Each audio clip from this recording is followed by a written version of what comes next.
What is going on, everyone? Welcome back to another episode of the Wisconsin Sportsman podcast, which is brought to you by Lone Wolf Custom Gear.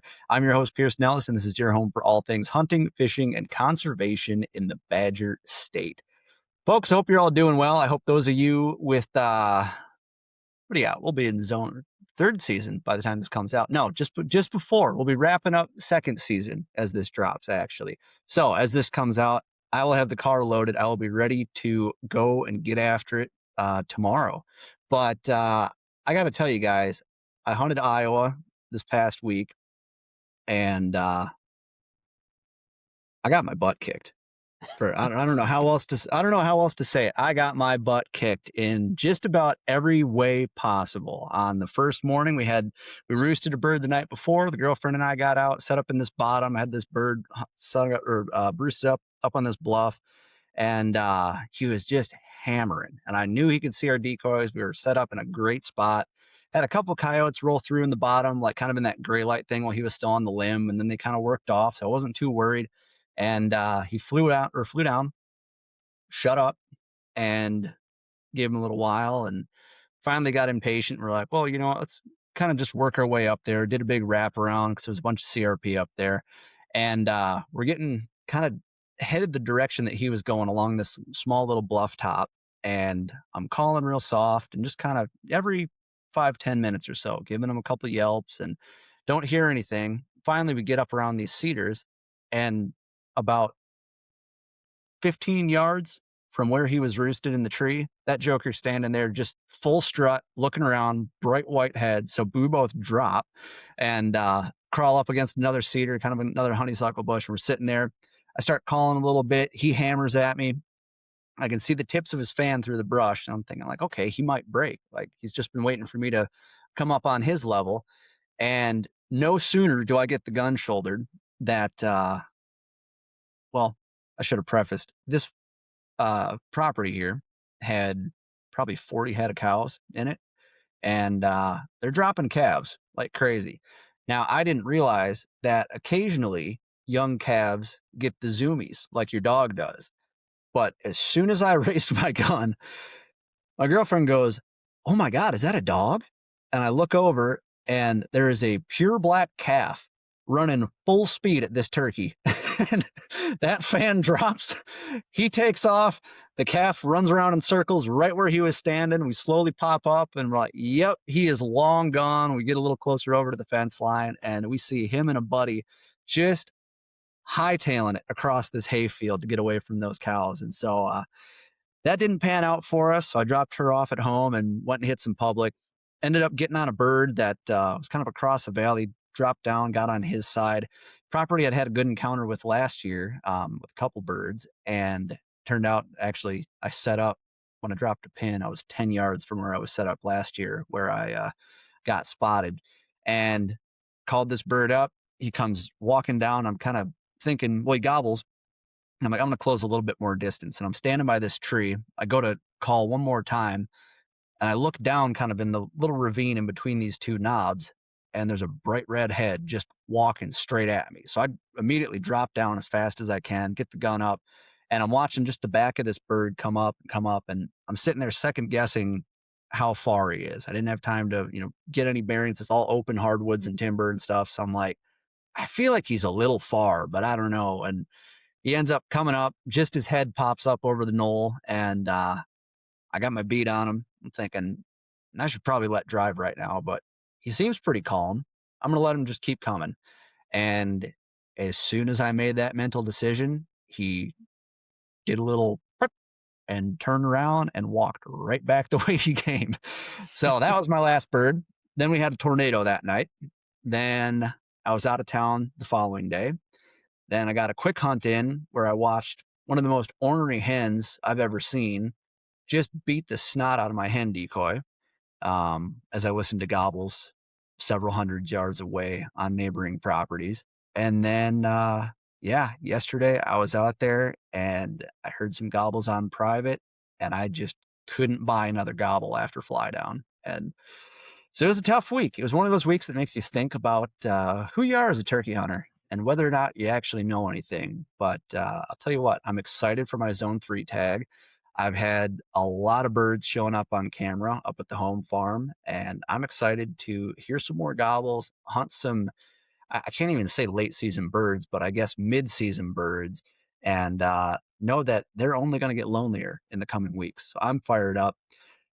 And on today's episode, you guys, I have the one and only CEO of Turkeys for Tomorrow, Jason Lupardus. We're going to be talking turkeys, turkey conservation, assessing turkey properties, and just doing everything that we possibly can for the betterment of turkeys on our public and private land. Jason, I'm thrilled to be chatting with you today. How we doing? Man, I'm fantastic. It's turkey season here in Kentucky, and I don't know. I've already experienced a few seasons in other places, and it's good. It's really good. So, looking forward to the next days, weeks, into May, and I think we're going to have a phenomenal year. Absolutely, man. Are you going to be? So, when did this season start for you this year? I tell you what, I had a fantastic opportunity. I've never harvested a bird in Mississippi, and I went down to meet with a landowner. It's kind of a family, great people, and really interested in our private landowner cooperatives to try to get their property to maximize what they're doing for turkey management. And so we started talking about 6, 7 months ago, actually, and guy was like, "You ought to just come down for our opener and hunt with us and see the place." And then you can talk management. And I said, man, I might do that. So I did. Great family. It was Southern Mississippi. The opener was a barn burner. I will admit, I'll tell everyone right now. A lot of guys, gals have a hard time admitting this, but yeah, I missed a bird that morning. I lost it. I lost my mind. Um, I've been turkey hunting for quite some time now, and every turkey special, and each one roused the soul a little bit differently. And that morning, we had a couple birds we found very early. He's like, "Man, you're owl calling like way before daylight." And I said, "I love to make the owls upset." And then I'm telling him what each sound means with an owl. He's like, "Well, I never even heard that. I just thought we made owl calls." And I said, "Well, no, you can say things to the owls to make them come to you and to really get upset." And so we had this owl or two come in. I keep saying that, look, I may be a crummy turkey hunter, but I could be devastating on barred owls. Okay. I mean, I am great at calling them in. Anywho, but these owls, they're making ruckus. And long story short, this bird fires off way early.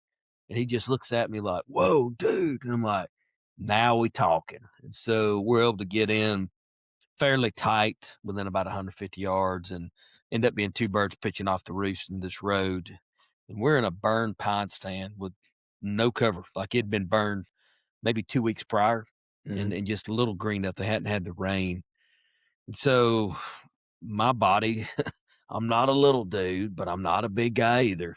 And I tried to get wedged up at the base of this big old black burn pine tree and something big enough to cover me. And these birds are out about 80, 90 yards on the ground with a hen strutting, doing what they do. And I hit the call and they're gobbling. And I'm thinking, hey, we're gonna get one in. The guy sitting behind me, like, man, yeah, we're gonna get him in. And then I hear off to my right a gobbler yelp. And a lot of folks, you got to be in the turkey woods to know what a gobbler yelp is. But I'm like, Mhm. that's a gobbler yelp. And then I'm like, whoa. So my gun barrel's to the left. This dude comes in at 20 yards and just stand there looking like, where is that sweet southern hen that I heard talking? And literally, man, he started just kind of giving me that stink eye, like, you don't look right. Like, that ain't a part of this pine stand. He could smell her at, and he wasn't freaked out, but you know how birds are. He just kind of, but he's easing toward the other birds. I'm like, great, because I can't move. And if he gets to the road, it's gonna be on like Donkey Kong. And so he literally is angling, and in my mind, I said, hey, it's about 40 yards. If he's beyond that, then I'm just not gonna do it. And he stepped out right about that area, and I tried to stop him, and he didn't. And when I made the sound, I think he already knew like something was up, and he started kind of. And so I was like, I'm just going to lead over here, and boom, And literally I shot, man, and this bird had just split second had turned and it whoosh over here, and the bird just kind of stops and then goes running. And I'm like, oh my God, what a miss. And then the other two birds go running and they go back and forth like twice. And I'm like, whoa, I just blew that hunt. First time in Mississippi turkey hunting. And the guy's like, dude, you missed. And I'm like, oh yeah, I totally missed. And he was like, dude, you're not breathing hard. I'm like, yeah, man. I said, I lost it. Like, I just stopped thinking. And anyway, fantastic hunt. But I had redemption later that afternoon at 5 o'clock. We were able to get a few birds to come in into a big bottleman hardwood complex, strutting and gobbling like it was peak of the day. And yeah, harvested a bird about 25 yards. Almost stepped on the Eastern Diamondback. No Oof. bueno. Um, so it was a very interesting day, but that's where my season started. We do some celebrity hunts with TFT for fundraising, and I went down to help host a hunt in Florida. And so I went down to Osceola Land, and we had a great individual with us, several, and everyone there harvested birds, which was beautiful.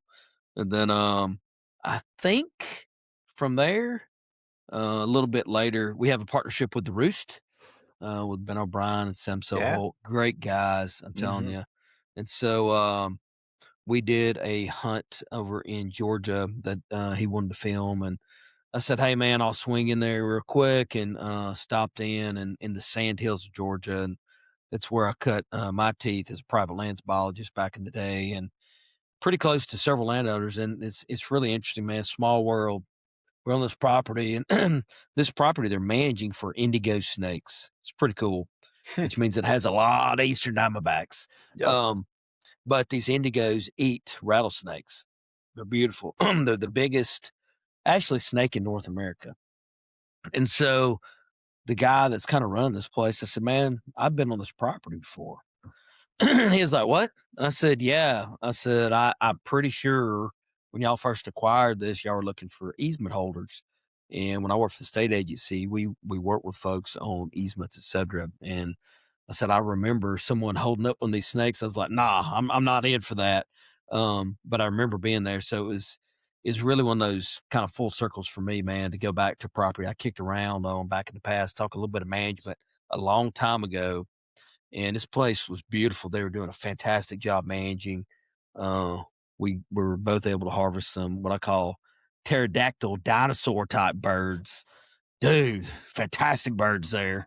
Um, that was great. I may have killed a bird in Alabama this year, and yesterday made a double. For the first time, kill with a turkey hunter, and here in Kentucky. So it's been a phenomenal season, man. I'm blessed to be able to do it. But I love turkeys, and we get a small time portion of the year to really get out and chase our passion, to get that gobble and drum in and experience those interactions, and man, just get to spend time with people. I mean, Mhm. to be honest with you, man, like some of my favorite hunts, sometimes solo, but most of my best hunts are with people, man. I mean, we're like hugging and high fiving. I mean, you know how it is. I mean, you're with people, and it's just, man. It was yesterday was really special. We truly made a double and then called another bird in, and if you want to call it a triple. But it was one of those days you just couldn't do anything wrong, and man, it's great. But we think about turkeys year round, so it's kind of like making a cake or building a house or whatever, right? There's all these ingredients, and then you finally get to eat a little bit of that cake or you get to live in that house, but it takes time to get there. It takes time to build it. And so, once the fun is done, with chasing some birds and making fantastic memories with people, we're still working. We're still working at it today. I mean, I'm yesterday talking about a private landowner cooperative in Kentucky. Like, hey, this is what you need to do. This is how you can have more turkeys. This is why we don't harvest too many turkeys, right? So these are the things I feel like, I don't know. It's like script on the back of my hands, and um, I don't know. I mean, I could pull a Robbie Kroger and go, "It's in my blood," because it definitely is. And it's what I think about everywhere I go. Always talking about, oh, you want to mash for deer? Okay, cool. What about turkeys? Mhm. So it's good, man. We have a lot of things going on with Turkeys for Tomorrow, and I'm just very honored to be here to try to help do more for turkeys everywhere. Absolutely, man. I love that, dude. What a hot start to the season. And you mentioned the Roost Boys. We had Ben on the show back in February, I think it was. Yeah, He and I crossed paths up at Doug Dern's farm at the Cazenovia Doe Derby back in December on a cool. negative 4-degree night or something like Ooh, that. And dude, we've talked to Sam chilly. about public lands as well. Yeah, I cannot sing their praises enough. But it was actually through the Roost podcast that I learned a little bit about you and about Turkeys for Tomorrow and everything. And that's one of the biggest reasons I want to have you on is because we do hear so much about whitetail management, property management for deer. And I think we just assume that, well, the turkeys will come along with it. But at least in the Midwest, I think I would imagine down south and across most of the country too, predator hunting and predator control and coon hunting and all that stuff, it's not the booming industry that it once was, right? And I think we're starting to see some of the impacts of that, or at least we have been. I'm sure you've been seeing that for much longer than I've been aware and everything. But before we dive into that, can you tell us a little bit about yourself? You mentioned you're a wildlife biologist. Give us a little background about you and how you got to be CEO of Turkeys for Tomorrow. Yeah, man. I'll try to be fast, even though I'm a Southern boy, so it goes slow some Let it days. run. Let it run. But I'm gonna let her go, boy. So no, man. I technically I started college thinking I was going to be a chemical engineer. Man, 3 years in, had some things in life happen, and I always had a passion for the outdoors, man. I feel like I grew up in the outdoors, truly saved my life, man. So that's always been core to my soul, and literally, it's very spiritual to me, man. And I feel like it's always been my calling. And once I got my head on straight and figured out that even though I was really good in chemistry and math, um, it wasn't about trying to chase something that I thought I'd make money at. I need to chase something that I wanted to love and to pour my passion into. And growing up, I didn't know that there were cool jobs you could do. I always heard about everyone's like, "Oh, you're going to be a park ranger." I'm like, "No, I'm not being a park ranger. Nothing against park rangers. Thank you guys, gals, but no, that just wasn't my thing." And so as I started taking some classes and learning more about what I could do, I ended up at the University of Tennessee, Knoxville for my undergraduate degree. And man, I stepped in there and I'm like, "Whoa, this is freaking awesome." And then the next thing you know, I'm volunteering. I got involved in a lot of cool projects. I may have trapped a few bears in the past. I've handled a little over 100 black bears living up in Great Smoky Mountains, and fantastic project. I've trapped anything from bats to small mammals to large mammals. Worked on the elk reintroduction in the Cumberland Mountains in Tennessee for my Super cool. master's degree, which was phenomenal work. Um, I was, I guess, idiot enough. I don't know. Here's a great fact for you as we get through this. Do you know the number one way wildlife biologists perish each year? Die. Number one cause of death. Is it animal or deer related? Actually, neither. Oh, don't is it something like heart attack or like No, I mean, fell off of something, a maybe tree? so. Like, no, what you got? Airplane death. What? So, yeah, small planes. I kid you Okay, not, okay, dude. fair enough. Okay. So when you get in a little, 155, 157 Cessna and you're flying over the mountains, let me tell you something, buddy.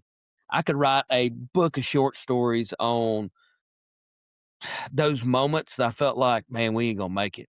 Mhm. And so from landing to you get a crosswind, and I remember one time my head going through the window and we almost like bumped on plateau to one time the engine stalling. We just got over Neyland Stadium looking down, UT, woo! And we're heading out. And literally, this great pilot, okay, name was Chris. We got in that day and I'm hooking all the gear up. I said, "Hey, man, where's all the electronics?" And he's like, "Oh, we just tore it out. I can get us over there, no problem. We do this every week." I was flying 2, 3 days a week. I'm like, "Okay, got faith in you, brother." He's kind of a part pastor, and he's a good dude. But Mhm. we get over to Nayland Stadium, single engine. We going down. I'm like, "Hey, man, I see that big UT. It's getting bigger." Like, dude. And now, man, I mean, pucker value, man, it's huge. And Mhm. I mean, we're dropping, dude. And he's just looking around and very calm. And I'm not calm at all. I'm like, dude, this isn't cool. And basically, in the center, there's a little dial wheel, and it's an oxygen gas. Okay, it you have to adjust it depending on how high or low you are. Okay, and so that ratio is extremely important. So he's like, oh, click, click, click. Vroom, and here we go. And then we just start, I'm like, hey, dude, I'm done. He's like, what do you mean? I said, man, I like, man, I may need to change. And he's like, what? And I said, dude, we dropped a lot. I said, that UT got big. Anywho, but yeah, man, a lot of stories. Did elk work. It was fantastic. Even did some deer work with some guys down at UGA for a bit, trying to help on some research with chemical immobilization drugs, et cetera. So got my hands in a lot of different pots doing cool things, which is fantastic. But left there, worked for Georgia DNR as a private lands biologist. I was one of two for the whole state. So I covered the southern half of the state. And we're talking about, managing coastal wetlands for waterfowl or migratory birds to I had people going, hey, I want gopher tortoises, or hey, I want deer, turkey, quail, whatever, you name it. And so I was the guy on call. And so we had a few other guys that was really specialized with bobwhite quail, but I got to do it all, learned a lot, kind of cut your teeth and in everything wildlife forest management and really loved it. Left there, had a 6-month waiting list of people wanting to meet with me. There's that much demand. Okay. And so I left there and worked for the National Wild Turkey Federation. Moved the family out of Georgia. We landed in Kentucky, kicked in there as a biologist, but kind of quickly moved up the ranks and ended up doing a lot of things. And your state was one of the states I was managing for a number of years, almost a decade. I was managing most of the Midwest in kind of the I'd say the mid South states.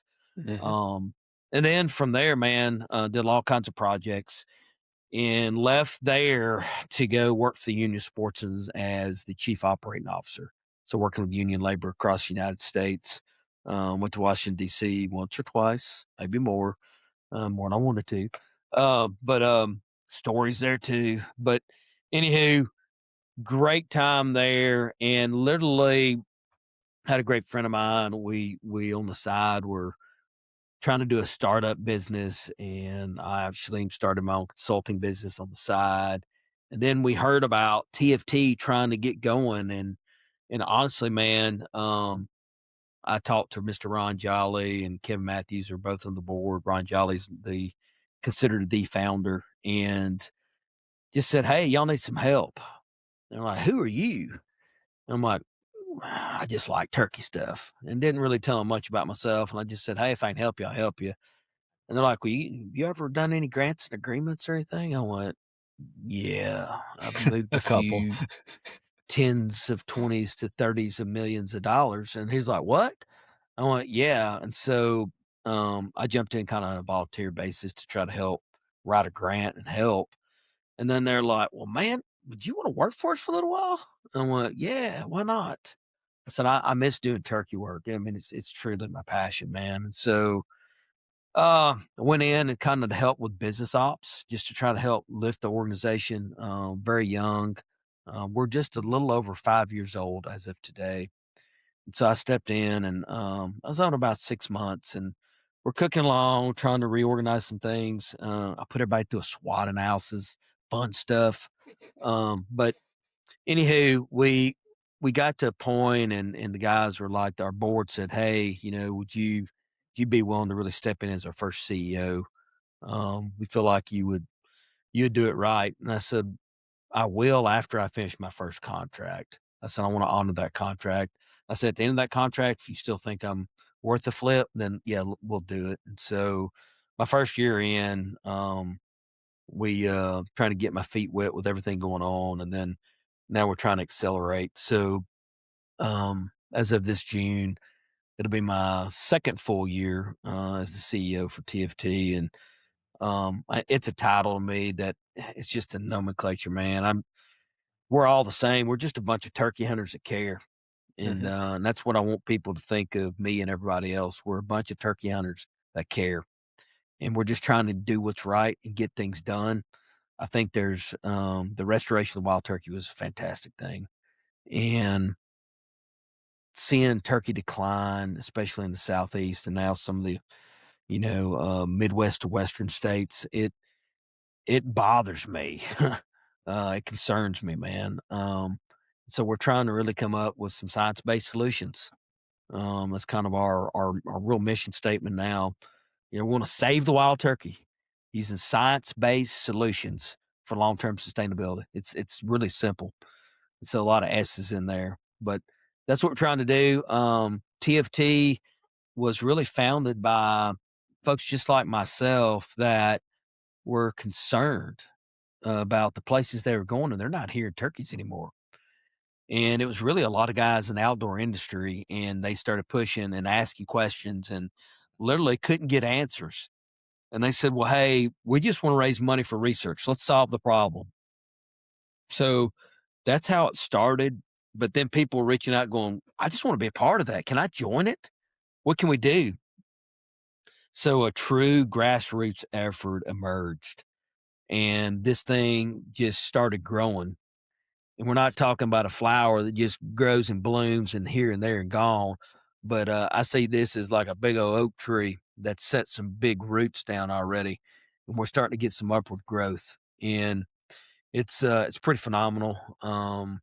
We last year had a pretty good year, what we're doing and growing. Really originated out of the Southeast, originally Mississippi. But now we're considered being out of Auburn, Alabama. We do not have a brick and mortar headquarters or anything. We're all working remotely. It's a what I call a skeleton crew. We work really nimble. If you need to get something done, I feel like I have one of the best teams around, and we'll blaze through and get her done. And so we just went through some big benchmarks this past year for things we can do that a lot of the big organizations have been able to do for a long time. And most people don't understand with a 501c3, there are certain steps and things that you have to get in place before you can even apply for certain grants and agreements, before you can do certain types of partnerships, the whole 9 yards. So there's a lot of this business background. It's the stuff that no one really wants to talk about, but dang, if we don't do it, we can't help. So we finally got to that point, and we're starting to have some fantastic growth. And we just have a lot of people that believe in us. We're very mission focused, mission focused. Okay. If someone says, "Hey, I want to do black bear work, and can you help us?" I'm like, "Hey, that's awesome, but no, if it's not turkey centric, we're just not interested because we have turkey issues, and we're going to be focused on turkeys. I mean that's it." And so people ask me all the time, like, "Well, hey, what about this?" I'm like, "Thanks, but no thanks." Like, I'll be glad to talk to you as Jason Lupardus, but TFT, if it's not turkey focused, if it's not on the mission, we're not interested. So that's where we are, man. It's pretty cool. We have 40 something ish flocks. We don't call them chapters. We don't call them branches, local groups of people that really have bonded together with the time, talents, or treasures because they want to do something to help. They're tired of having turkey issues. They want to do something. So we try to get them plugged in. We have predominantly 20 to 40 year olds is 60 to 65% of all of our members, followers, you name it. We have a very young following, and then it kind of eases up to a Gen Xer like me, to baby boomers. And baby boomers is our smallest kind of crowd. But we have a lot of people at the moment that are following us. Our platforms are doing well, and we're we're trying to get good information out about wild turkey management. Totally. Hey guys, I just wanted to take a quick sec to tell you about Lone Wolf Custom Gear. Lone Wolf Custom Gear is as good as it gets when it comes to mobile hunting equipment. Whether you're a saddle or stand guy, public land or private, Lone Wolf Custom Gear has a set of sticks, a stand, a camera arm, and any number of accessories to get you closer to your target buck. To make it even better, everything is 100% USA sourced and made right here in the Midwest. And it's even assembled right across the river in Iowa by hunters who love chasing deer just as much as you do. To build your kit today, go visit lonewolfcustomgear.com. Now, let's get back to the episode. Dude, that's that is absolutely fantastic. And how cool is that to have such a young grassroots following, like you mentioned there, getting this involved and who care this much about turkeys. That's something that I think is at the forefront of a lot of conservation organizations' mind. So to hear that it's, a pretty young group of folks that are caring about wild turkeys is really cool. And I mean, just fantastic too. I mean, one, how cool is it that you were able to get all that experience with so many different species and types of wildlife in your background, and that it led you to turkeys for tomorrow and all that right now, man. It sounds absolutely perfect. What are some of the types of things you mentioned? The mission is to save the wild turkey.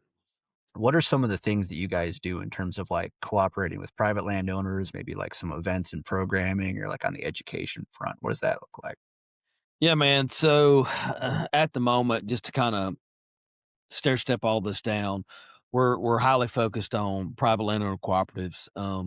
Here in the eastern U.S., approximately 87% of all land is privately owned. And so, if we're going to really make a difference, research says if we're going to make a difference, we have to have more focus on private lands. And, we have some great state agencies in every state that's really responsible for managing wildlife, et cetera. Um, but they're having to put a lot of emphasis on public grounds. A lot of state agencies have private landowner biologists, which I think is great. I wish we had 10 times that everywhere. I think it's needed. And we're trying to fill that gap where there's a lack of help and assistance. And in any business, when you identify a problem and you can come up with a very measurable solution that solves the issues, then business is usually pretty doggone good. And so what we're trying to do is stand up these private landowner cooperatives where what we want to do is to try to address at least a 2,500 acre area. Okay. That's on average 2 to 4 square miles is your average home range for a turkey. 1,300 to 2,600-ish acres, okay? So ideally, if we wanna start really hitting it high, because if we tell everyone like, "Oh, we're just gonna do 50 acres here." 50 acres is good, 100 acres is better, but 2,500 acres now, hey, it's great. But the thing is, if we look at average landowner size, not everyone owns that much. So we gotta get people working together. I gotta get my neighbor. I gotta take a minute and be neighborly. I mean, we're talking about some like basic things in humanity, like let's go knock on your neighbor's door and get to know them, and let's talk to them and see what they're doing. All right, and let's start working together. And I think that is how we try to solve this problem, because we do have isolated pockets of decline. It's not like the population's going away tomorrow. In your state in Wisconsin, actually, we've seen record book harvest.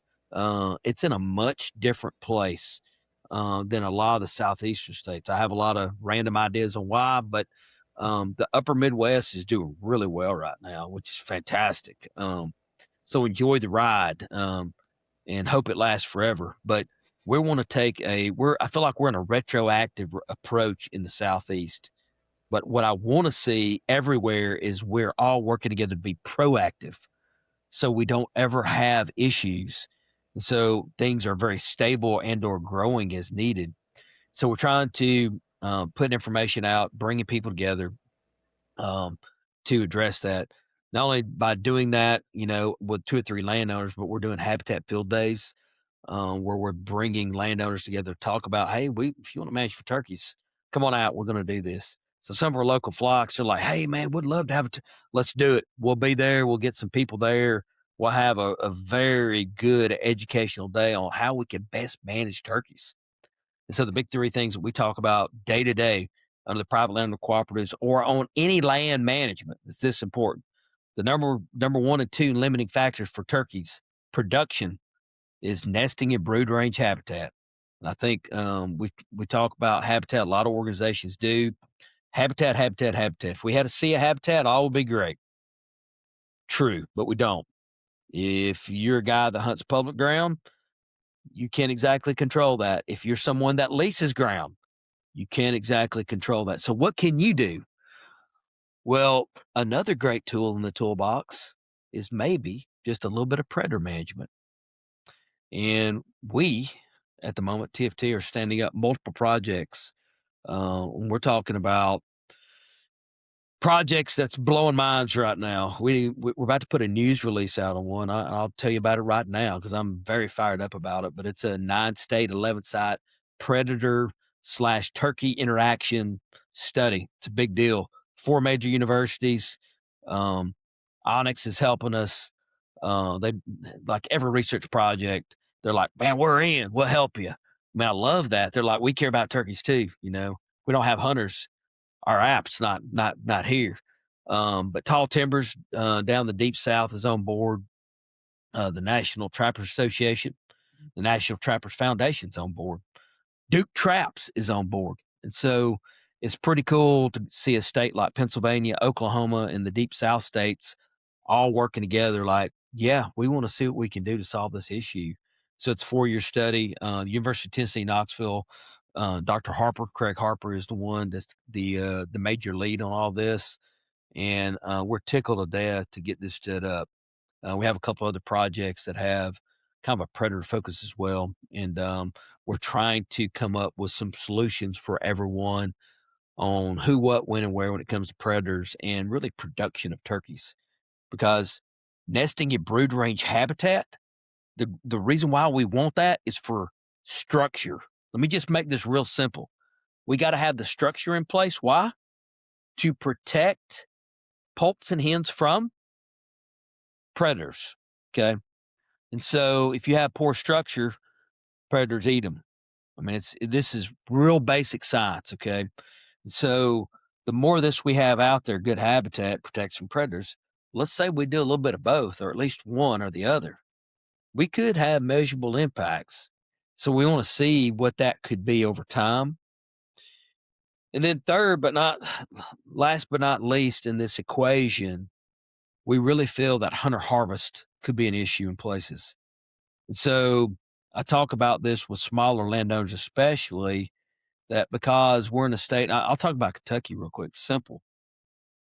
In our state, you can harvest 2 birds, okay, for the season, 1 bird a day.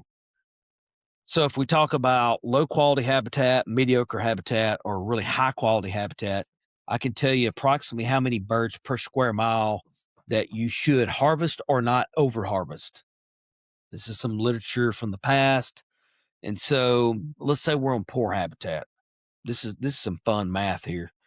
And I hope it hits because this applies everywhere.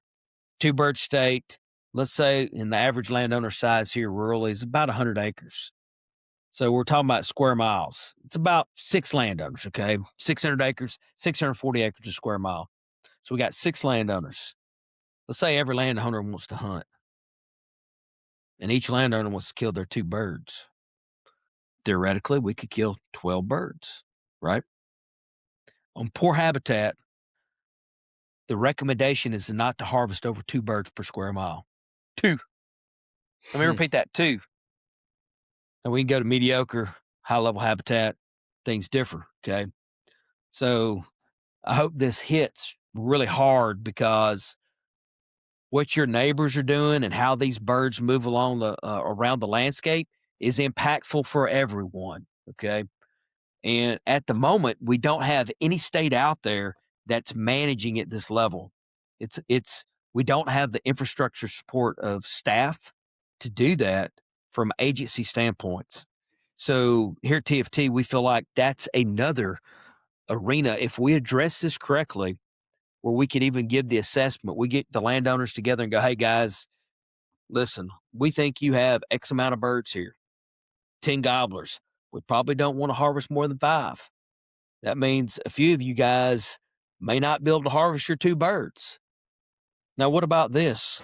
What if you're married or you have your girlfriend or your spouse or whatever, or maybe it's your kiddo and you're like, well, I want to take little Johnny out. Great. Same 100 acres. Now you may want to harvest 4 birds, 5 birds. Do the simple math here. And I honestly believe that what we're seeing in many places where we're seeing these black holes erupt is we're having over harvest. And it's really a combination of things. And so that's a hard one to talk about, is I'm a hunter. I'm a hunter. Mhm. You heard me, I've hunted a bunch of states. I really don't have a need to harvest multiple birds in each state. Even though I've been in multiple states where you could harvest multiple birds, and I have chosen not to. I have made that choice not to because I want to make damn sure we have more turkeys. And I'll throw it out. We want to have more turkeys for tomorrow. I mean, that's a fact. So it's tough, man. Those are hard discussions with people. But if we really want to conserve the resource and be true hunter conservationist, we have to do that. Have to do that. Last, those are the big 3. The last one is we're trying to plug into the average Joe. I'm an average Joe. Maybe you are too. If you like to hunt, I'm going to call you an average Joe. But I want to label you as a citizen scientist. I want to elevate who you are because you know better than anyone else where you hunt, how many birds you're seeing, what's going on, where to go, the whole 9 yards, right? Why not plug you in? It may not be perfect data, and I'm okay with that. If it's just presence, absence, great. But we're trying to plug into the average citizen scientist to say, hey, are you seeing birds? And so we did a partnership recently with Hunt Regs. I'm giving Ben Martin a big plug. This cat, I love this dude. I was supposed to take him turkey hunting. He wasn't able to come. I hope he hears this. I'm going to make him listen to this because he missed out on opening season here, and he could have been up there with me on the high wall. Anywho, that's a story for another day. But no, he partnered with us and basically it's built into his app. And so the average Joe uses their app. They can plug. It's about 5 questions, and you can answer these throughout the year. Click, saw birds. It's the size of the birds. It's where they are, hens, poults, whatever. And we're trying to collect data on a national scale. Each state collects data differently. Blows my mind. And so we have to be consistent with how we measure things because one state counts turkeys in a different way than another state does. Right. Why not do it where we can pull data from everyone? And the places you hunt, you plug it in, and each day you plug in seeing turkeys. I put you in for a chance to win a fully guided Osceola hunt, maybe with me, in 2027. If you haven't seen the app and you check it out, it's on Hunt Regs. It's really easy, clickable, gets you right there. It's all over our social media pages. Those are the 4 big areas, man, that we're trying to address. We're doing That outreach survey's live education right now? right now. All right. I'll bring it up. I'll send it to you. Post that baby. Please do. I was gonna say I'll throw that in the show notes, yeah. Yeah, because it's pretty cool, man. And what we really want to know is during turkey season, great. Sure, we want to know what you're seeing, where you're seeing, etc. But it's the rest of the year that no one really thinks about turkeys like we do. Mhm. Like come summertime, I want to know if you're seeing turkeys. In the fall, in the winter, is where we have the least amount of turkey data. That's a fact. And so it'd be great to understand turkey dynamics. We have so many people. You may be one of those like, man, I see all these turkeys on this one property. 100 of them or 75 of them. And man, they change and where they go, where they eat, where they feed in this big home range. They group up for safety. And there's all these things going on. And we, as the citizen scientist and as the professional scientist, have not really understood and captured all this information. And once we start getting some of this information, I feel like we can truly start understanding better population dynamics. We can identify the areas where we see weaknesses. We can identify areas where maybe we have an abundance of birds, and maybe like a state like East Texas that's still suffering because they can't get birds to live there for some reason, even though they keep dumping birds out. Maybe we can find great source populations where now we could pull them. So there's all these ancillary wins. If we had a disease outbreak, for example, which we have not seen a major one, But this would also help solve those problems. In the general birding community, they've been doing this for decades, where the average guy's going out and that loves to just, hey, I saw a bluebird, and hey, I saw towhee, and I saw this, and they're collecting this data so they're able to understand bird movement, where they are, even migration. And so this is how we can address turkeys. And man, turkey hunters, deer hunters, waterfowl hunters, if you're out and you see one, plug it in. Maybe you'll want a chance to come and do a great turkey hunt with us. So we're trying to drop a little incentive to get people interested. I mean, it's to me, this is where the rubber meets the road. So that's where we are there. You may see on our socials every Monday we do a management tip Monday, trying to give some ideas for people what to do. You hear a lot from us about we put research blurbs out as much as possible. We have quite a few research projects that we've been engaged in, um, and through the week, we just want people to be thinking about turkeys. So all of our media, you see a lot of turkey related videos and things to just get people thinking, looking, what's next. And so we're trying to do a ton of communication outreach. We do typical fundraising. We have conservation dinners. We have golf tournaments. We have, sporting clays events. We have some guys in Georgia, and they're not interested in that aspect, and they're going out on public ground and doing like cleanups. They helped with a trap and transfer, helped with a banded study. I mean, so we're just trying to use people's, you know, where they're best at. So Mhm. if you're a hands-on person, hey, let's put some sweat equity in, right? If you're someone that says, "You know what? I need a little tax write-off this year. I'm gonna make a donation." We gladly accept all payments. And so whatever it is, wherever someone can get plugged in, we just want to plug people in. Um, and I think that's how we really come together in community and make a difference.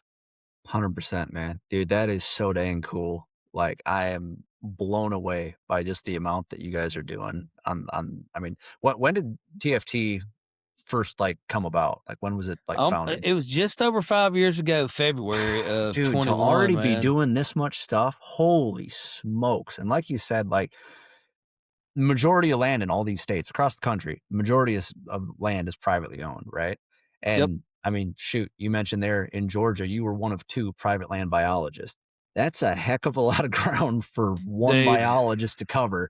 And so you're right. Like if you can get a conservation org like TFT or somebody else involved there who can, just sort of bridge the gap and be a soundboard for whether it be the state conservation organizations, the DNRs, or whoever it may be, and be just assisting in this research because we all know like the universities, yeah, it's great to get that, going, have these studies going and get these kids out there and these, young biologists doing the thing. But it all costs money and it all takes hands and it all's a lot of freaking work to actually get the data gathered and just make it all happen, man. But dude, that is unbelievably cool what all you guys are doing, and especially the fact that you guys are doing it across the country there. That's absolutely fantastic. And especially I love the citizen science bit there too about, just being in there to plug things in because the more data you can just throw in there, even if it's just one person who's, making it known for this, couple square miles, whatever that was. Like Yeah, if they're hearing, I mean, shoot, a turkey gobbles pretty dang loud. You can hear them all up and down the valley. absolutely, So, absolutely. you can gather a lot of data from, I mean, even just a tiny little 5 acre piece, it doesn't have to be, absolutely huge. What That's are right. some of the things when it comes to folks assessing their own habitat, kind of coming into you mentioned you've got poor, mediocre, and good habitat and stuff for turkeys.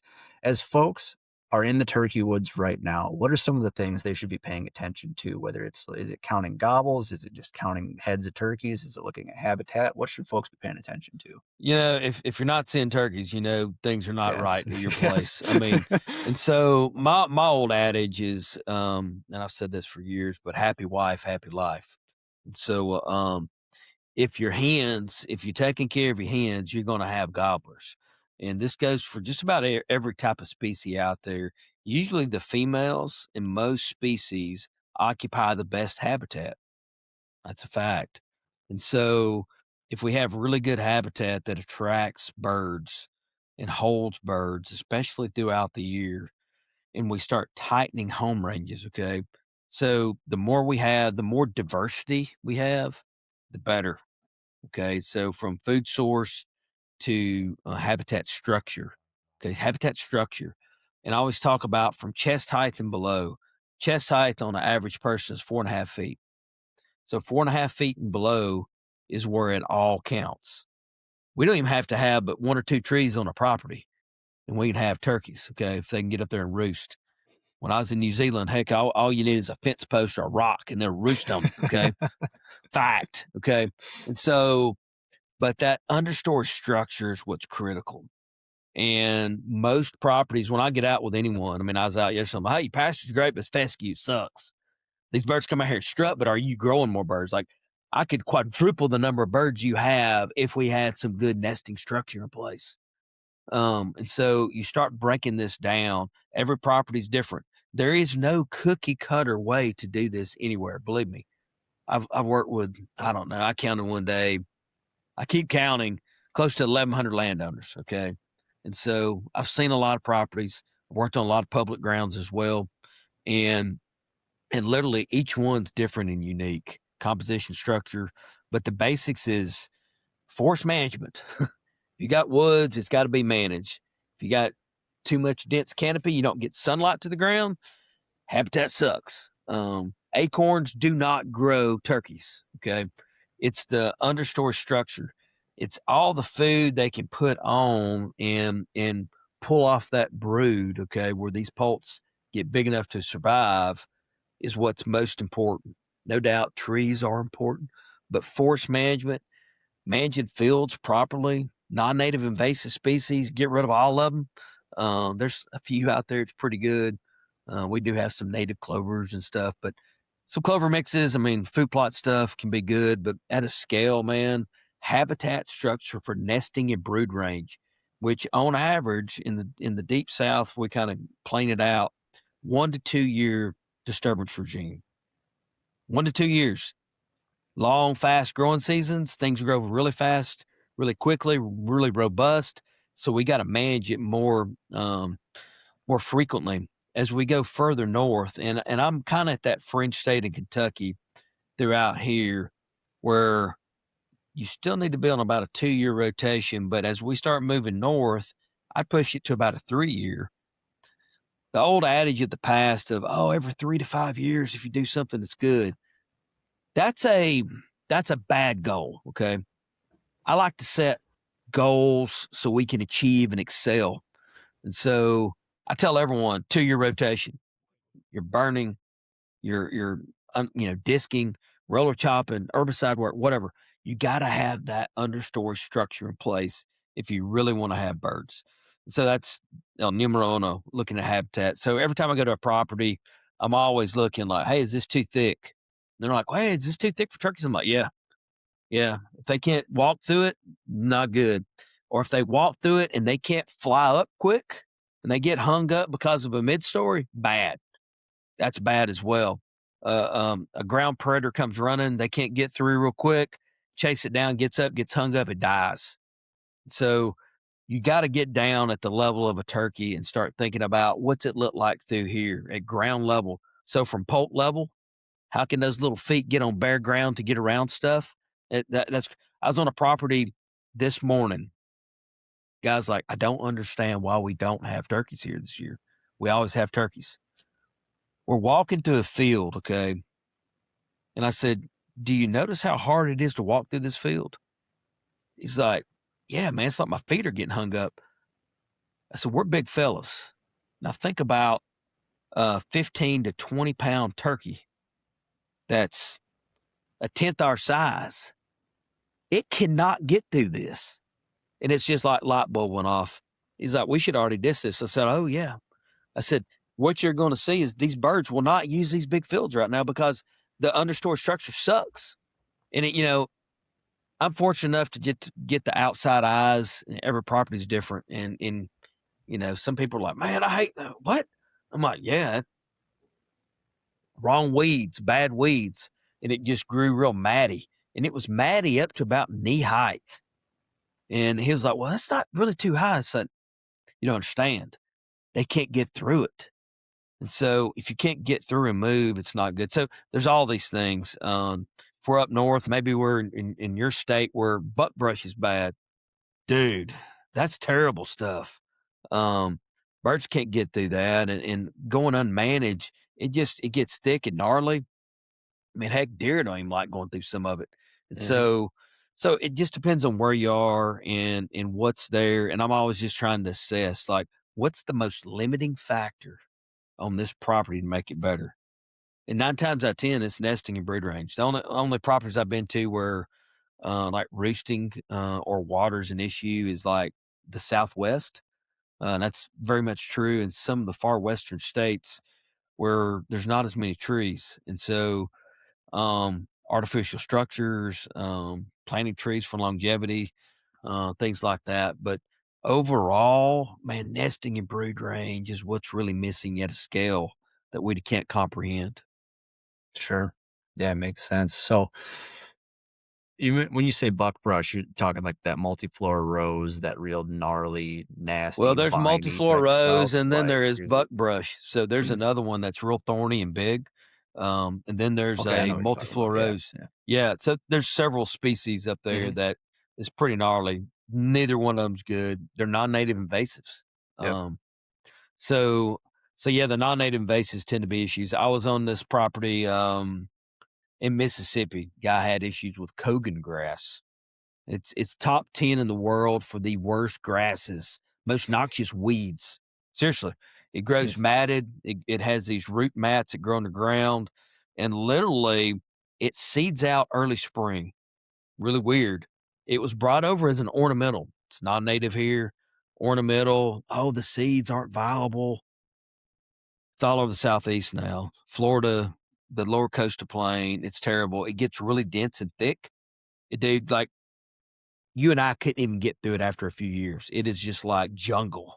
Um, and it has really sharp edges. So it's terrible. And, in the deep south where burning is still very prevalent, it puts off 3 to 5 times as much heat as any native species Oh, there.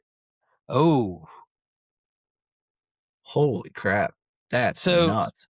So, yeah, I mean, like, everywhere I go, I'm just looking at early season, like any state, most of your non-natives are greening up before your natives. It's kinda Mhm. interesting. You'll see Yeah. these weird lime greens, and I'm like, "I know what that is." Oh, I mean, look at there. There's bush honeysuckle.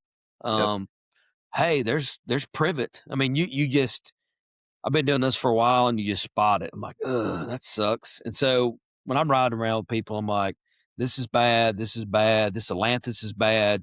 And you just start telling them like, oh, why do I do herbicide, burn, whatever. And so habitat, by far is that kind of foundational element.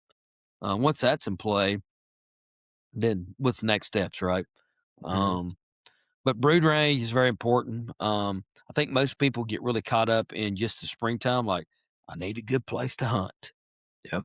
I want my clover plot because they're going to be in there picking that crimson clover, and boy, I'm going to kill a bird. Well, that's great. But that doesn't grow turkey populations. Right.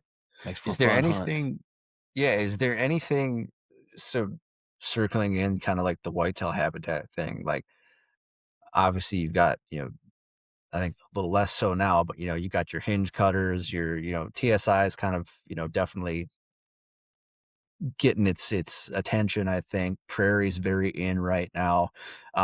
When it comes to, like, doing hinge cuts and stuff and, like, creating that structure, like, is leaving some trees on the ground something that's beneficial for nesting habitat? Will they tuck up into, like, the canopy or, like, those upper branches of that where it's a little bit more stemmy and nest in there? Or It is it more they they're after those grasses? you know what? They're normally not after the grasses. It's kind of Okay. interesting. Like grasses in general are very good to help facilitate moving fire. Clump grasses provide some structure, but they're not nesting in the grasses. They usually old turkey's going to back up. It's kind of interesting. Birds, I love turkeys. Turkeys are stupid birds. Okay, and the GPS data shows it. Brett Collier would love me for talking about some of this. Um, but these birds basically when it's time, they're like, "We're dropping," right? Yep. So, usually within about a 5-acre area wherever they drop, they'll come back the next year, and they'll come back the next year, and the next year. They have this high site fidelity where they wanna come right back to the same spots. It's not the exact same spot, but that same area because of imprinting. So this area imprints on them. Hmm. That's the ecology of the bird, which is inherently a weakness at times, but they come right back. Even if they almost die from predator, they come right back in there again. And so they back up usually to some kind of stem because you got to think these birds can see not quite 360, but about 300, 320. They can see Hmm. everything. So they get something behind them to protect them from behind, usually some kind of stem, usually a woody stem or something that has a little structure. And then out to the sides, yay or nay, right? They drop that nest and they start dropping eggs. And so it's kind of interesting. They're not searching out hinge cutting. Yes, there's a chance they could use it, but what I will say with hinge cutting is once that's down and it's leaning there, and you got this what I call mess over time for deer. It doesn't really matter if you're trying to get these deer to go in there and bed year after year. But when these places become more thickets, those thickets harbor predators. They harbor Yep. snakes. They harbor things that eat turkeys, and so technically it's not good. And Right. so I would stay away from all of that for managing for turkeys. You started out Hmm. earlier, and I really want to emphasize what you said. You're spot on. I love this. That means you're a quasi biologist. This is great. Um, but you basically said managing for deer is not the same as managing for turkeys. And that is beautiful, man. I commend you for saying that. Um, I mean, even in school, it was like, well, if you're managing for deer, it's a deer and turkey management. It's just not true if you're really trying to manage for turkeys. Trying to manage for turkeys means the focus is a lot different. I don't need all this bedding area.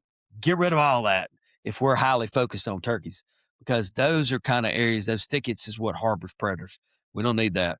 If I'm trying to really manage for turkeys, I do that. Instead of making a big thicket for deer, if you're trying to do for both, maybe just don't go in an area for a while and make it a sanctuary. And then all of a sudden, it doesn't have to be a thicket. They're just going to use it, but you Hmm. still have great habitat structure for turkeys. And so, as I'm trying to work with managers, manager can be a public land manager, private land manager. That's us too, right? We all are trying to manage what we're doing. When I'm talking with anyone trying to do something on the properties that they reside, they're trying to do stuff they hunt on, whatever. I try to make it practical. I'm like, what else do you hunt? Why else do you want to be here? Do you want to see wildflowers? Right? Do you want to see songbirds? What else do you want to do while you're enjoying your time? And then we try to cater that so that we're given the correct management recommendations. Because not everyone's an intense just turkey manager, right? They may be managing for multiple species. So Hmm. we got to be considerate of that. Sure. Yeah, I love that, man. That's fantastic. Where does the assessment of predators and nest raiders, I guess first I want to ask you, like, what are the primary nest raiders that we got to worry about on our properties, and how do we kind of assess the level of impact that they may be having on our property? I think there's quite a few of them, and it depends Mhm. on habitat structure, juxtaposition of habitat, etc., and where you are will depict what may be causing issues. In places where a lot of folks like to have their pile of corn or their feeder out, raccoon numbers tend to be extremely high. And around feeders, we tend to have more rodents. You know what attracts rodents? Snakes. Okay, and so I will tell you, rat snakes probably grab more eggs than what people realize. No Um, kidding. Absolutely. They definitely get in. It's not like they're getting every one, but they are getting in there and they're causing some kind of measurable effect. There's a ton of mesopredators. I think raccoons are definitely getting in there. We see some possum activity. You may have an armadillo nose in the deep south because feral pigs have great noses. They're not actively searching out. Most of these are not. Let me just set this straight. Mhm. Most of these critters are not actively searching out a turkey nest. They're not like, Sure. "Hey, let's go find turkey nest, boys." It's Mhm. none of that, but because of their nose and eyes, they're picking them up. Even coyotes that have been studied are smelling these hens on the nest, and they're going in and they're depredating the nest. Okay. And they're not actively searching out, but they got a great nose. Bobcat sees a movement, boom, they go in there. Aerial predators, what we know is even hens that get bumped once or twice off a nest, they may completely abandon. Okay. And so even abandonment causes nest failure. And so there's all these things. People, Lord have mercy. Folks out there mowing way too early, like, hey, I got a recreational mow. I got to keep it clean. Running over nest. Study down in Iowa that we supported, Iowa, just next door to you. Man, they had a ton of nests lost. I think I may get this number wrong, and I'm gonna apologize, Iowa folks. I should know the top of my head, but it was like 10%, 10% nest. They're thinking for mowing, No kidding. dude, dude, that's huge. That's huge. And so, Huh. yeah, it's there's these little things like, okay, and you'll hear us preach all through May. No mow May. Mhm. Don't mow in June if you can wait.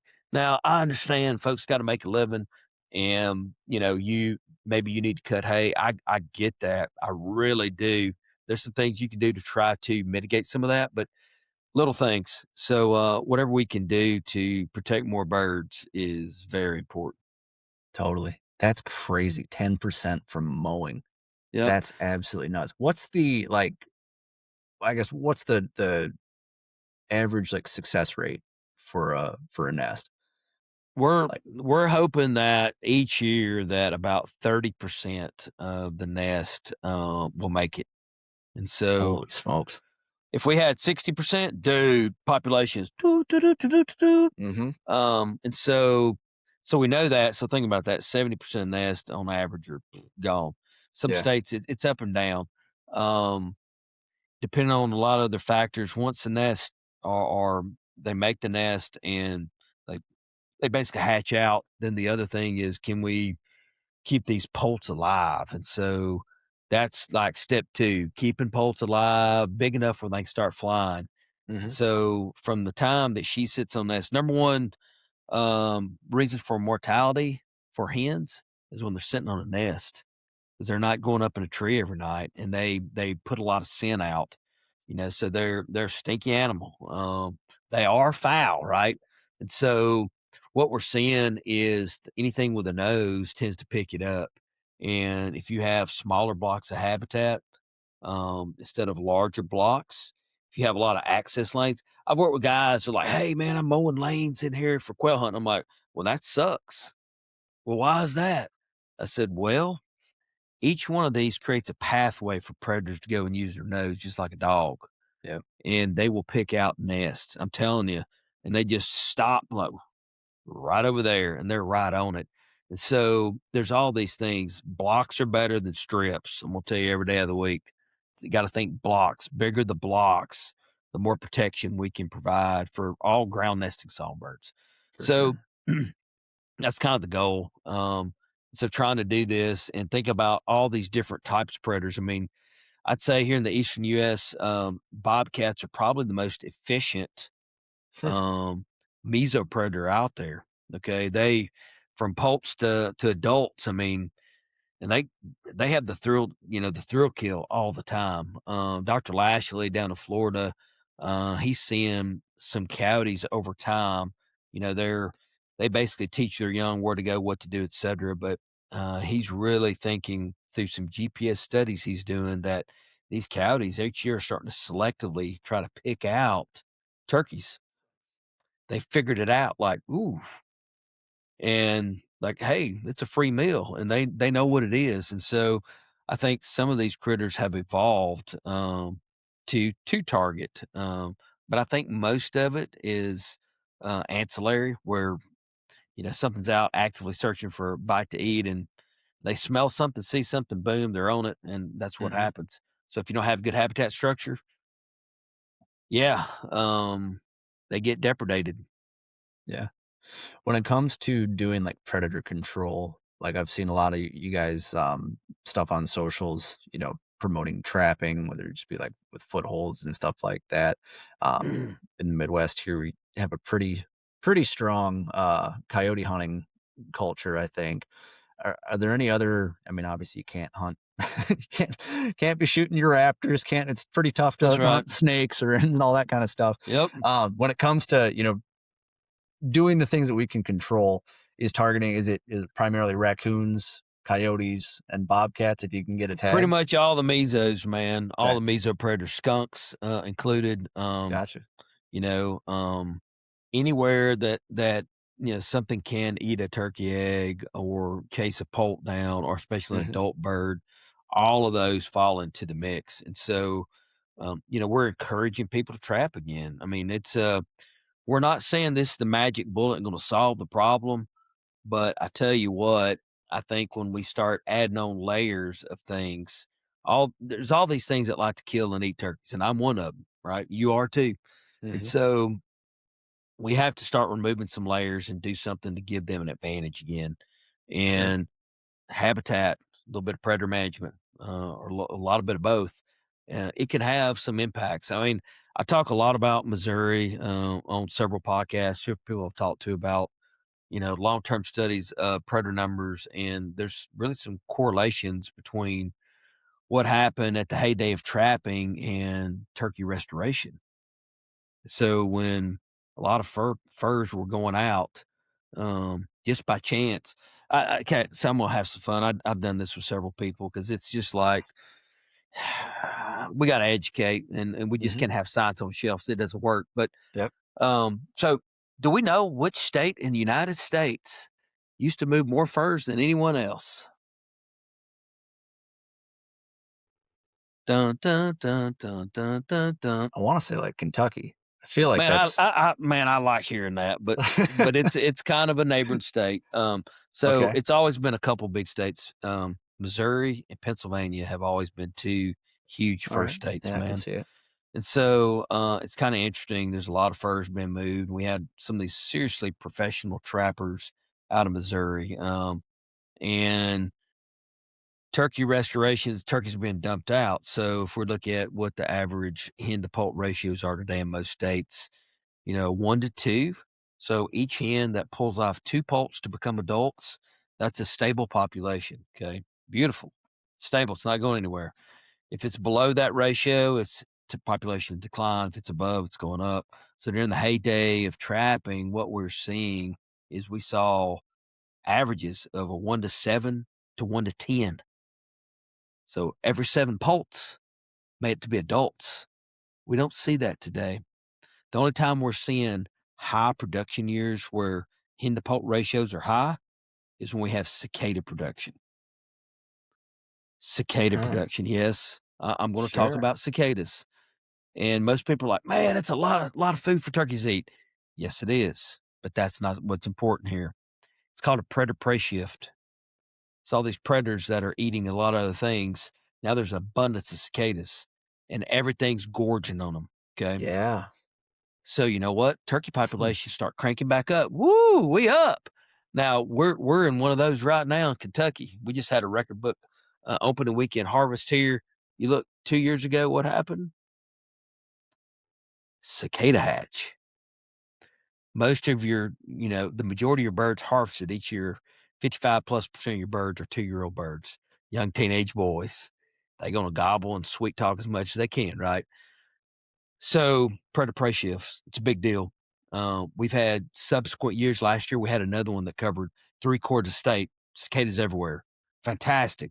I will tell you right now, unless Mother Nature throws us a curveball and it rains every day, we will have one of the highest harvests in Kentucky this year and next year, and probably a subsequent year. Because when you have multiple years cicadas, and you get a population cranking where you have more prey than predators, you know what happens? You start getting bolstered growth. This is basic population dynamics 101. Hmm. And so we'll get several good years of harvest because we're going to be cranking a lot of birds being cranked out. It's a beautiful thing. Predator prey shift. Now, how does this relate to what we just talked about with predators? Predator prey shift means we don't have predators eating turkeys. Stay with me here. So, what if we just happen to, we don't have cicada hatch next year? We won't. But what if we removed a few of those predators that would be potentially targeting turkeys? Hmm, things may do pretty well again. Mhm. So it's hard to do this at a scale. This is the challenge. This is what I hear about. Well, how are we going to do this at a scale? It takes people coming together, working in cooperatives. And if we do a lot of good work here, you're going to be feeding your neighbors too. And that's a beautiful thing. Yeah, absolutely. That's super cool, man. Because I never would have guessed the cicada, that whole brood X hatch would have had an impact Yeah, on turkeys. Because 'cause you're right, it's like, everybody huge. thinks like, "Well, turkeys eat bugs, what the heck?" Like, I'm sure, yeah, it's a lot of food for a turkey, but yeah, like the fox, the raccoons, the coyotes, like, Raptors. Yep. raptors, everybody's eating those dang things. Yep. Man, that's super cool. Yeah, there's I some really never cool would have things in guessed that. science, it's Yeah. and every time we've seen this in a lot of states, I mean, it's 2 years later, high harvest. Mhm. 2 years later, high harvest. So, yeah, I think, our opening weekend we had in Kentucky through part of Monday, I looked, we had over 17,000 birds harvested. So we're on track for a fantastic season. We have a pretty short and sweet season, I think we'll have it may not be the highest year, but it'll be a very high year, no doubt, unless we just get really terrible conditions, rain, etcetera. Mhm. Yeah, definitely. What on the note of food there, what are some of, like, the primary food sources that you see wild turkeys keying in on? Because like, obviously, in the Midwest, we're a pretty ag-heavy state. We've got a lot of farmland, so, everybody's finding still corn kernels, soybeans, all that stuff in crops, a lot of grass seeds and all that. What are some of the other, primary sources that folks kind of key in on or at least, try to promote on their properties? Yeah, there's a ton of like, there's early weeds, good seeds, any kind Mhm. of seedy weeds. I mean, it's the best way to put it. Turkeys also, at this time of the year, what I notice in crops of birds anywhere I go, they're always picking out flowers. It's highly nutritious, and you'll see a lot of different types of flowers. Down here, busted crop is loaded with vetch, some native vetch, little purple looking flowers. I've been to properties where you'll see crimson clover just loaded in those babies. Different kinds of seeds. Sometimes if you had let's say you had a wheat field and you let it stand over, into the spring where you have all those seed heads, they'll go in there and just rip them. No doubt they're picking up. I found some with a few acorns. That Mhm. are remnants on the ground where they're scratching around, but they're picking up a ton of bugs right now. Anything that moves, man. If they see a snake, boom. If they see a lizard, boom. I mean, they're on it. And so every time you open a crop, you just don't know what you're going to see. I found I harvested a bird a few years ago. I opened it up. I'm like, man, it is lime green. What is going on? Just playing the cornfield, adjacent to property I was hunting. And a bird that was going down, scratching up, eating treated corn. And so it's crop. I was like, "This cannot be good." Yeah. Um, so birds, I mean, they're very opportunistic. And Mhm. so if it moves, it's game, right? If it moves and it's small, they're gonna try to get it and eat it. So there's a ton of things, man. And then also, I mean, as turkey season goes through and these males are starting to eat a little bit more, when it's that one time a year and these birds are just it's all in their mind is ladies. Like, I am finding me a lady, I'm doing the deed. And literally they don't eat as much. That's why we see gobblers lose so much weight from beginning of season to the end of season, so to speak, during the spring, and then they start gorging again. And it's funny, last year, the last bird I actually harvested here in Kentucky, I noticed it was just loaded with clover leaves, and it just been feeding.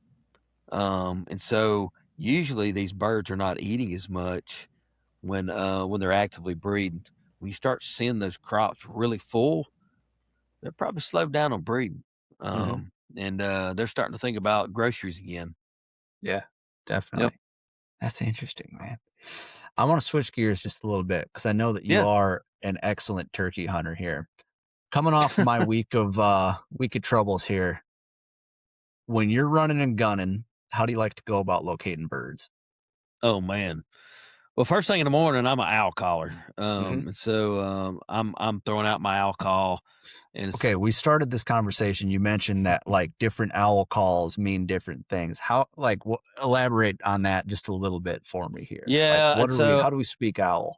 yeah. So speaking out, it's kind of interesting. So everyone just blows a call like, "Hey, it's a pitch." It is, but Mhm, if you want to call owls in that, whoo hoo hoo hoo hoo, and I ain't doing it loud because I'll blow your eardrums out here, but um that is that it's basically to other barred owls, it's like, "Hey, here I am, I'm in this area," and when you step into a home range of another owl, they're like, "Oh, hold on a second," and so you'll hear another one sound off, mhm, but then when you hear that, "Ooh," that one big single note, that's a, "Hey, buddy, you in my zone, and it is not good." It's that it's not good. So if you get in and you alcohol and you have one and you let them out, woo, woo, woo, woo, woo, and just start hammering back at them, that's like that's like fighting words. mhm. Like, hey, Yep. dude, you're ugly. Come on. And so, and then when you get into the monkey talk, the whole usually you hear that when owls have come together and they're facing off, they're on the Yep. limb. So the other morning, Saturday morning, I let out my first one and had one fly, and I just heard one come flying over, and I went, "Whoa!" And then I had three, and they just started going at it. And I'm like, "Yeah!" And this is well before time, okay? But you get these owls fired up before shooting time, and you might get lucky and get a bird start gobbling. I did. I'm like, man, there's one way over yonder. All right, I'm gonna wait. There's got to be one closer. Man, there's another one way over yonder. But these owls did it for me. So that's what I do. Sometimes I'll throw an owl call out into the first hour or so of the day. Sometimes in the middle of Mhm. the day, if I hear another owl sound off, I'll sound off at them. But it's really that pitch, I think, is what gets a turkey to gobble. Um, Sure. Crow call's my thing. I'll go around crow calling, trying to locate. What types of Um, areas do you like to be in while you're doing these locator calls? in cover always. Sure. In cover. I don't like to be standing in the middle of the road. I don't like to be in the middle of the field. I've had somebody like, "Hey, throw an owl call." I'm like, "Dude, we're in the middle of pasture. There ain't an owl right here. It is not natural, you know?"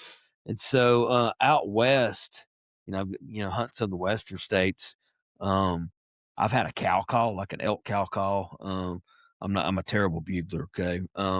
I admit to that, but a coyote call sometimes I'll have like a diaphragm coyote, and then they'll just bam, they'll fire Mhm. off. And so anything with some pitch. I've had guys go out with wood duck calls, gobble in the deep south. I've had guys use a peacock call, which is crazy. There's not any peacocks around, and birds gobble at it. I think it's a pitch that Yep. really fires them up. They're like, "What the hell's that?" Bam! They fire back at it. Mhm. So yeah, Dude, man. last year, I had my neighbors over the hill at my folks' place. They had a for whatever reason, they had a peacock over there, and right at about roosting time, that thing would go, "Meow, meow," and that Yeah. just the whole valley would just That's awesome, man. It was Yeah, whatever it hilarious. takes. I mean, I'm not Mhm. slamming truck doors or any of that kind of stuff, Sure. Yep. but yeah, pitch, man, pitch does it. I've heard so many things. I've had geese fly over and hear a bird go off. Wow, Mhm. and I think when they get close enough, but the old crow call, man, you just can't beat it. Mhm. It's pretty much an all day long thing, and it's so safe, because it's you can make it loud and proud and make that bird gobble so you know where they are, and that way you're not blindly calling and maybe not setting up in the right spot. Because I for a long time I just go around, hit the call, and go, and man, I've been too close to a bird or need to be in the right place and just totally got it to where I couldn't harvest. It made it Mhm. tough. You learn. Crow call. I have two of them with me in case I lose one. I like it. When you're dealing with tight-lipped birds, what's your calling strategy look like? Oh man, each bird's different. Mhm. We have some tight-lipped birds, and I will usually start going through different calls, and so and not the different cadence. Like everywhere you go, birds have a different cadence and kind of song, and it's great if you can hear hens and what they're doing to try to mimic hens. But when I'm in an area, I mean, I'm going through different calls to get different sound and pitches. And so if it's a windy, like I'll tell you, like what happened yesterday, it was windy here in Kentucky. I had a gentleman out for his first time turkey hunt and got windy. And these birds, they were way on out there. And I was like, man, I need something to cut the wind. And literally, I got my old box call out and I'm "Tut, tut, tut," and just trying to get going, trying to get going. It's not working. I pulled out one of my glasses, it didn't go. The second one, don't know why it sounded a little different. Well, that was the one. Now I didn't just play them all immediately. I mean, I had time in between, but that call, when I hit it, it was just on. It was on. And I noticed like everywhere I've been, I mean, some birds will gobble anything. And those are great days because you're like, man, I'm killing a bird today. You feel Mhm. like a superhero.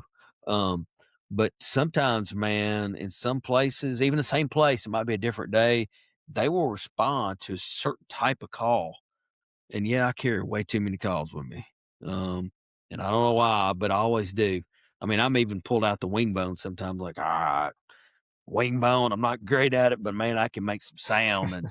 And so just trying to get a different kind of sound and pitch. And sometimes that does it on a tight lipped bird. If you know they're there, we're trying to work a bird yesterday afternoon that was, dude, he was terrible. I want to ambush him, but he gobbled twice, only at glass, nothing else, nothing else.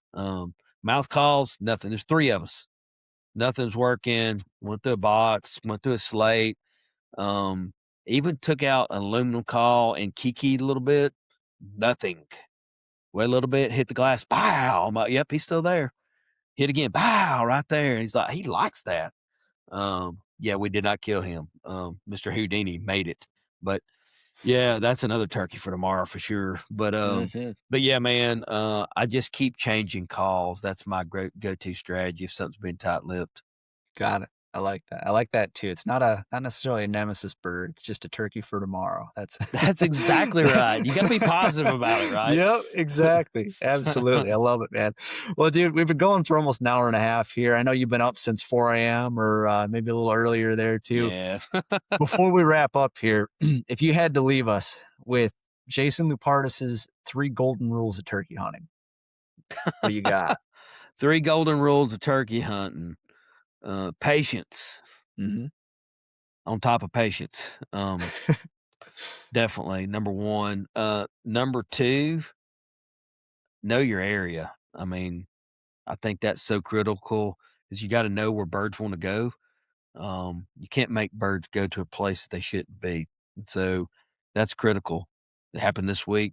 We saw where birds want to go. We're there the next day. Call, they come. You feel like a hero. Easy. Number 3, don't overcall. Calling less is better. Calling less is better. I've been with a lot of guys and gals, and they're like, man, you're just not calling a lot. And I'm like, you got to take the temperature of the bird. And usually calling less is better than calling too much. They can hear very well, and most people call way too loud. So just don't call too much. And if you're patient and in the right location, know the area, you will kill birds every day of the week. I like it. Yeah. Yep. I I saw it yesterday as I, went to adjust my, position and pull my face mask up and adjust that, and I looked up and I saw a bird that was in that same spot that I didn't pull the trigger uh, on that other bird, and all of a sudden, I just see that shiny reflective back just hightailing it uh, through the underbrush and out of my life, so, yeah, it's so no, frustrating. yeah, yeah, but I like that, yeah, you do if you're patient and you know where they should be, then you Yep. shouldn't have to overcall, right? You should just be there. See, I Absolutely, always man. I talked with, one of the first turkey episodes I ever did with my buddy Dylan Hazen. He does a lot of filming for Mike Pentecost and the Woodhaven Hmm. guys. And one of the things that he said was that, Mike has said on more than one occasion, "I don't like deer hunting for turkeys." And I love that quote I love it a little too much to the point where I start getting pretty impatient and I want them Yep. birds to start sounding off. But no, this they're going to get desperate here in the coming weeks, and it's going to be a nice little chorus in the woods, and I can't wait for that, man. But Yeah, man. I mean, dude, if you don't have a bird that gobbles, I mean, literally you are deer hunting. And so if you get one to mhm, gobble, then you're in the game and you're just yep, trying to play the chess match. But if they're not gobbling, move on to a better day because whether it's weather, I was telling a guy just 2 days ago, we had crazy cold front come through and pressure change and it rained the night before. I'm like, birds ain't gonna gobble tomorrow, and they really didn't. And so, pick your days too, pick your battles, right? You know, you go out mhm, in ideal conditions, make you feel like a hero again, 0 to hero. yep. Absolutely. Yeah. I love it, man. Well, dude, this has been fantastic. I can't thank you enough for taking time out of your evening to hop on and record with me, and especially just for all that you and the rest of your team at TFT do for the betterment of turkeys and conservation as a whole, man. You guys are doing awesome work. Before we wrap up here, where can folks go if they want to learn more about TFT and get involved or just find out Yeah, more about what you guys are doing? turkeysfortomorrow.org, turkeysfortomorrow.org. It's easy to find. You can look us up on any of the socials. We are out there. Just look up Turkeys for Tomorrow. You look up TFT, Google us, we will pop up at the top of the list. And so we love that. It's easy to find, and we're very transparent. And you can reach out to our info button, reach out to any of us, and we will respond to you. Heck yeah. I love it, man. Yep. Well, I know you're hitting the road tomorrow, right? I am hitting the road tomorrow. Yeah. Well, I'm man. headed west. Yeah. Yeah. Gonna go Yep. chase some white tips. I like it, man. Oh, I can't And so wait. well, man, safe travels out there. Good luck to you on your trip and for the rest of the season. And really, man, thank you again for all you guys do. We're fortunate here in Wisconsin that we're dealing with a turkey boom right now, and hopefully that Absolutely. continues if folks continue to care and do things that need to get done around the property for the betterment of turkeys. But thank you again, man, and stay in touch. Yeah, Pierce. Appreciate you so much, man.